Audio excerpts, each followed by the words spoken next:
지난달 말 강릉에서 일어난 신혼부부 납치 강도 사건을 수사해온 경찰은 어제 범인들 가운데 한 명을 붙잡아서 이들이 지난 9일에는 경기도 양평에서 도피 자금 마련을 위해서 일가족 4명을 살해한 뒤에 암매장한 충격적인 범죄 사실을 자백받았습니다.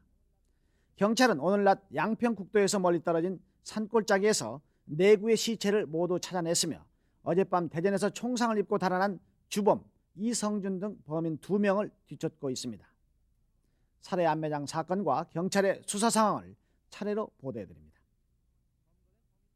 검거된 범인 오태환의 진술에 따라 사체 수색 작업을 벌인 경찰은 오늘 낮 경기도 양평군 산읍리의 외진 산속에서 숨진 55살 유증열 씨 일가의 암매장된 사체 4구를 모두 찾아냈습니다.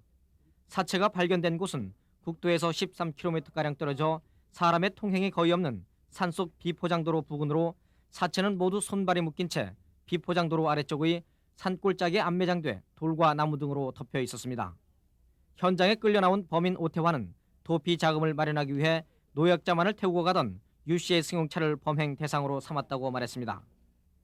범인들은 지난 9일 오후 1시 20분쯤 경기도 양평군 단월 국도에서 승용차에 탄 채 기다리고 있다가 유 씨의 승용차를 뒤쫓아가 세운 뒤 흉기로 위협해 인적이 드문 곳으로 끌고 가 유 씨 일가 4명의 손발을 묶은 다음 2대의 승용차 트렁크에 나눠 싣고 20여 킬로미터가량 떨어진 암매장 현장으로 갔습니다. 범인들은 먼저 유 씨의 8순 노모와 7순의 노모를 살해해 암매장한 뒤 바로 옆의 산골짜기로 가서 유 씨를 살해해 암매장했으며 살려달라고 울며 애원하는 유 씨의 6살 난 외손녀 서연양마저도 웅덩이에 꿇어앉힌 뒤 그대로 생매장하는 잔인함을 보였습니다. 금품을 노리고 성준이가 찍어서 이제 한 건데 이제 돈도 안 나오고 아무것도 안 나오니까 이제 완전 범죄한다 그래서 성준이가 그렇게 한 겁니다. 숨진 유 씨는 친지 결혼식에 참석하기 위해 8순 노모와 7순의 이모 그리고 외손녀와 함께 강릉으로 가던 길이었습니다. 한편 가족들의 참사 소식을 들은 유 씨의 부인과 숨진 서연양의 어머니인 유 씨의 딸 등 일가족들은 범행의 비정함과 잔혹함에 한동안 실신하는 등 범죄의 충격에서 벗어나지 못하고 있습니다. MBC 뉴스 송유훈입니다. 오늘 하루는 살려주세요.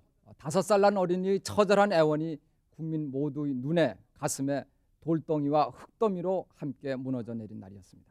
사람이 도대체 이럴 수도 있단 말인가.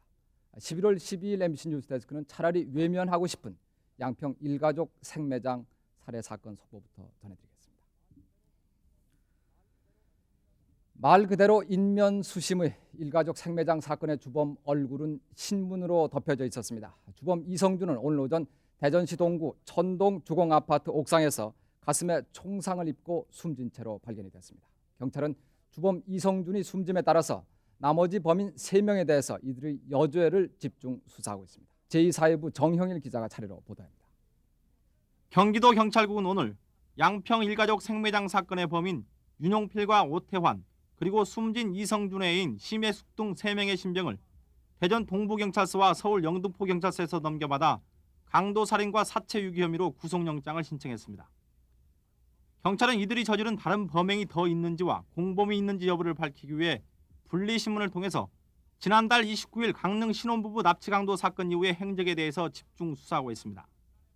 경찰은 특히 지난해 8월 경기도 부천에서 발생한 농협 원미동지점 현금 수송 차량 강탈 사건과 관련해서 이들의 연고지와 활동 무대가 인천인 점과 훔친 승용차의 번호판을 바꿔 달고 범행하는 수법, 그리고 인상착의가 비슷하다는 점을 중시해 피해자와 대질신문을 벌이기로 했습니다.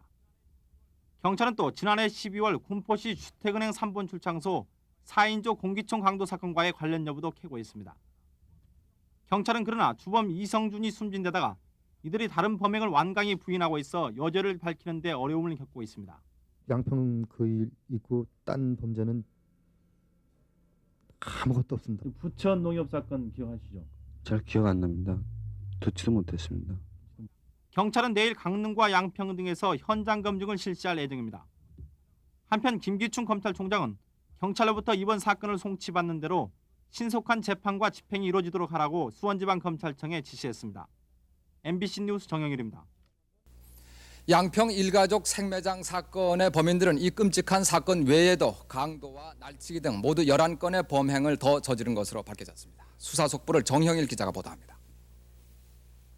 경기도 경찰국은 오늘 범인 오태환과 윤용필을 분리신문을 한 결과 이들이 숨진 주범 이성준과 함께 강도와 날치기 등 5건의 범행을 더 저질렀으며 경기도와 충청도 일대에서 승용차 번호판 6개로 훔친 사실을 밝혀냈습니다. 경찰은 이들이 지난달 27일 경기도 광주읍 도로에서 술에 취한 프레스토 승용차 운전사를 폭행한 뒤에 현금 2만 원을 빼앗고 같은 날 충청북도 충주에서는 주유소 종업원을 묻고 현금 8만 원을 털어 달아나는 등 2차례 강도 짓을 한 사실을 밝혀냈습니다. 또 범인 오태환은 지난 6월 인천시 숭유동에서 3차례에 걸쳐 100여만 원어치 큰 품을 날치게 한 것으로 밝혀졌습니다. 경찰은 그러나 이들이 어제까지만 해도 다른 범행을 부인하다 오늘 범행을 속속 자백함에 따라 또 다른 강력 사건과의 관련을 집중 추궁하고 있습니다. 다른 범죄는 없습니다. 어제 그렇게 있었던 거는요. 제가 머리가 아파서 내 머리가 아니에요 지금요. 경찰은 오늘 숨진 이성준에 대한 사체 부검 결과 이성준이 총상에 의한 뇌출혈로 사망한 것으로 결론을 내렸습니다. 경찰은 내일 오후 2시 양평 일가족 생매장 사건에 대한 현장 검증을 실시하기로 했으며 수원지방법원에 현장 검증에 대한 증거 보전 신청을 냈습니다. 한편 이번 사건에서 희생된 유중열 씨 등 4명의 빈소는 오늘 오전 서울 동대문구 유생병원 영안실에 마련됐습니다. 유가족들은 내일 오전 10시 합동 연결식을 갖고 우리 사회에 보내는 호소문을 통해서 사회 각기각층의 도덕성 회복을 호소하기로 했습니다. MBC 뉴스 정영일입니다. 그러면 내일 저기 너 그때 어디 있었어? 저 앞에 있었어. 그때 그러면 또 한 사람이 있을 적에는? 내가 있을 적에는 저도 여기 왔습니다. 왔었지? 둘이 이 사람을 같이 끌고 간다 이게 간 다음에야 어떻게 되겠냐? 이 사람은 여기 내려. 굴러 떨어진 다음에 오케이 잠깐만 있어. 자 가봐. 어디 나오셔봐. 제가 다리를 들어봐. 들어봐. 들어 먼저 들어. 이쪽으로 같이 들어. 사진 우리 둘이 한꺼번에 둘이 네. 같이 던졌어? 이렇게 던진 게 아니고 이성준이가 내가 다리니까 이쪽에 있고요. 응. 이성준이가 저 앞에서 머리 쪽으로 확 내려. 이성준이랑 나랑 같이 내렸어. 네, 내리고 일단 먼저 이걸 까지를 열어봐. 않습니다. 까지 않고. 까지를 않고 응. 이걸 먼저 열지를 않고 응. 이제 여기서 내려가지고 던져놓고선 삽 들고선 오타니가 좀 삽은 어디다 싣고 왔었어? 삽은 까만 채 싣고 왔습니다. 내려서 열쇠로 열었어? 내려서 아니. 이쪽 저쪽 쳐다본 다음에 어디가 좋은 거 마땅한 자리를 가만 찾은 있어봐. 다음에 열쇠로 열었나? 네? 열쇠로 아니 저 앞에 운전대에서 여는 일단 내렸다가 둘러보고 다시 가서 열었다. 네. 이제 열려. 열었어 이제. 확 열어. 이렇게 됐었지. 네. 얘 내려갔다는 대로 내려가. 너 얼른 내려왔어. 가만 있어 봐. 뭐 덜끈한. 아니지. 이성준이하고 같이 한 거야. 성준이 어디? 성준이 어디 있어? 성인 뒤따라왔습니다. 그러니까 여기 섰었지 성준이 섰었어. 이쪽에 있어. 성준 나도 여기 서 있게 지금. 이분 이분 안 가르쳐. 소리 안 질러? 그냥 살려달라고. 살려달라고. 그래서 걸어 내려가는 거야? 어디 여기로? 걸어가봐. 그래서 넌 뭐라고 대답했어? 아무 말도 못했습니다. 아무 말도 못했어? 성준이는 뒤따라면서 뭐라고 그래? 구덩이라 들어. 구덩이다 넣으라고 살려달라고 그러는데 너는 아무 소리 안 했는데 구덩이다 넣으라.